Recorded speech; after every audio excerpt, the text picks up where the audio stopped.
Hello ladies and gentlemen, TX141 here, also known as Paul, bringing you another Ace in a Day gameplay for the arcade mode of War Thunder. In today's instalment, we'll be reviewing the Lockheed P-38G Lightning. To give you a small historical overview on the Lightning and said iteration of the plane, the Lightning can have its origins traced back to 1937, as Lockheed's response to the United States Armoured Air Corps' requirement for a long-range interceptor, which could achieve speeds of over 360 miles an hour at 20,000 feet. Additionally, the plane had to be able to go at full throttle for over an hour and be able to double the armament of the already in service P-36A Hawk. In order to satisfy these requirements, Lockheed decided to go with a twin-engine, twin-boom design, with the two engines being Allison engines as featured in the P-40 Warhawk, the Allison V1710 960 brake horsepower engines. As a result, the Lightning saw its first flight on January 1939, and the introduction of the Lightning to combat service really came in April 1942, with the F variant being the first combat ready variant. In early 1943, the G variant saw its arrival, being an improved version of the F with uprated Allison engines which could bring 1,400 brake horsepower each, and improved Fowler flaps which allowed for better manoeuvrability down at lower altitudes. It's worth noting that the P-38 Lightning was the only American plane, as far as I know, which was in service at the start of America's arrival into World War II and at the end of the Second World War. The P-38 was a highly revered plane, with a number of pilots saying they never truly appreciated how manoeuvrable the plane was by comparison with their experiences in P-40 Warhawks. Additionally, we should note that the P-38 was the plane which the two top American aces used most in order to score, I think, all of their kills. Finally, as well as being the long-range interceptor, the Lightning saw a number of different roles such as night attack, ground attack, escort, and a number of others which I haven't got listed. And so with that being said, how does the Lightning fare in the game? Well, in this airfield domination match on the map Sicily, we're about to see how well the Lightning can perform in an energy role. To start with, I'd like to note that while the Lightning was a highly manoeuvrable plane down at low altitude historically, that doesn't seem to match up in arcade mode, at least from my experience. Instead, I use it in the energy capacity, and as you see there, our first burst takes out that TBF by igniting their fuel tank. Our second burst does critical damage to this Lag 335, and we finally converge on a Junkers 87D5, achieving a critical hit before going into one more burst, which falls short. Still, we've already done a ton of damage in a very short space of time, and that's all thanks to the armament of 4 50 caliber machine guns, the Mark II Browning version, and one 20mm Hispano M2 Cannon. Additionally, it's worth noting with all the energy that we've retained from that dive, we're able to catch this P-38G, although unfortunately they crash into the ground before we manage to reach them. The setup I'm using, which is also listed in the description, I'll say that again. The setup I'm using, as listed in the description, thanks to a friendly YouTuber who asked me to put it there from now on, is as follows. Omni-purpose ammunition for both the machine guns and the cannon, a 500 meter gun convergence, and a 30-minute fuel load. With that setup, we've already achieved 3 kills and 1 assist, killing the pilot of that P-38, which made our assist. And the reason I did that was simply because of potential ghost capping, which I'm not sure if it's being completely removed, but I see it from time to time still. The P-38 is quite an interesting plane because it's brilliant as an energy fighter as long as you're very careful of how you define energy fighter. A number of planes that I've used in the energy capacity, such as the Focke-Wulf 190A5, can roll and manoeuvre in order to get onto a target quite well. Yet in the Lightning, once you've gone into a dive, even the slightest of manoeuvres bleed your speed very rapidly. As I dive once again, taking aim at this P-40 Kitty Hawk, and then breaking up on this Messerschmitt 19F2, having achieved my 4th kill and even done critical damage to the F2, I reflect by already showing that we're able to get away with 550 km/h speed.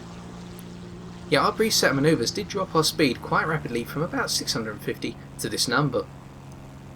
And the more manoeuvres you do, the much more rapidly the Lightning bleeds speed, more so than other energy fighters of its rank, such as the Messerschmitt 109 F2, the Focke-Wulf 190 A1, and the Typhoon Mark 1A.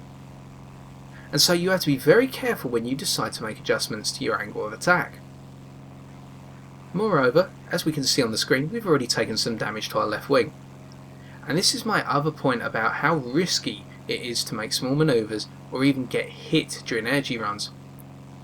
Normally I'd be able to level out after this loop over quite easily, but our roll rate has been severely compromised thanks to a small burst from a friendly Lightning.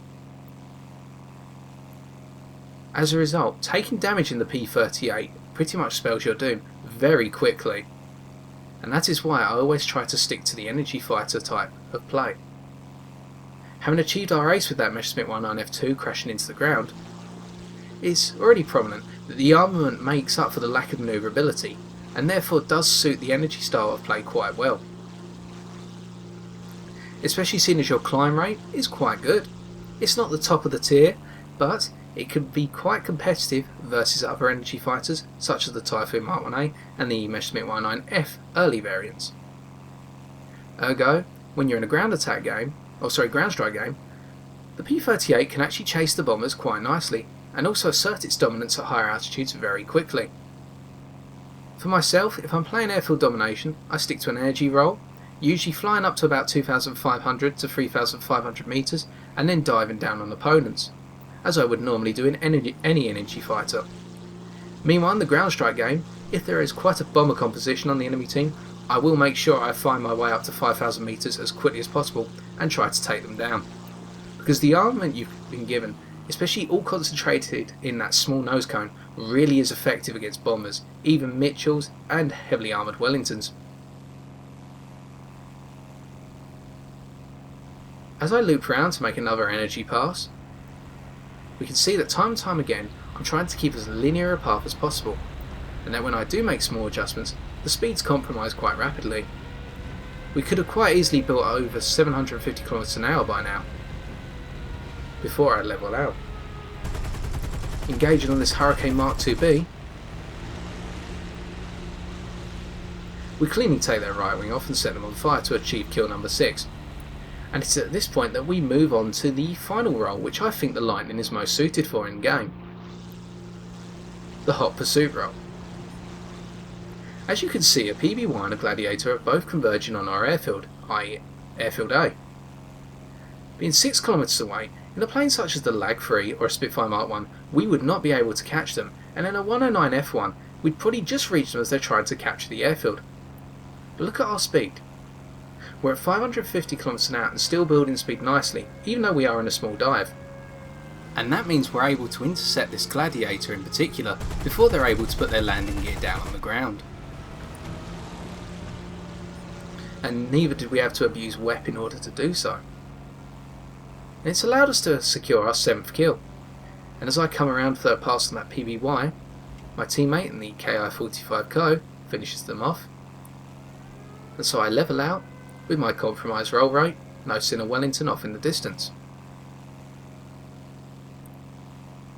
It's quite interesting to think that when I first reviewed the P-38, my immaturity got the better of me, and I pretty much condemned the plane as being worthless and a complete joke. The more and more I've played the P-38, and especially with its battle rating being lowered significantly, but the more and more I play with it, the more I come to appreciate the level of maturity I've needed in order to realise how to play this plane. It's difficult, don't get me wrong. However, it's lethal in the right bursts. We finished off that Wellington for our teammate in the Messerschmitt 110 C4, achieving our 8th kill. And as we come around again, we're already back up to 1,600 meters altitude from a rather brief climb. And this is a plane which seems to value the experience of the player incredibly well. This isn't a plane made for someone who's relatively new to the concept of energy fighting, in my opinion. Using WEP, we can build speed quite rapidly mid-dive, and again I'm aiming at this F2A Buffalo because I know they're coming around to try and capture A. And once again, despite them being a slower opponent, we're seeing just how effective the P-38 can be in the pursuit and interceptor role, a role that the plane was originally designed for. Having achieved our 9th kill and the game coming towards its end, we can take satisfaction in knowing that A was never captured by the enemy team. In our final burst, we do some damage to the enemy Lag 311, but the game comes to its end. And so it's time to review the stats.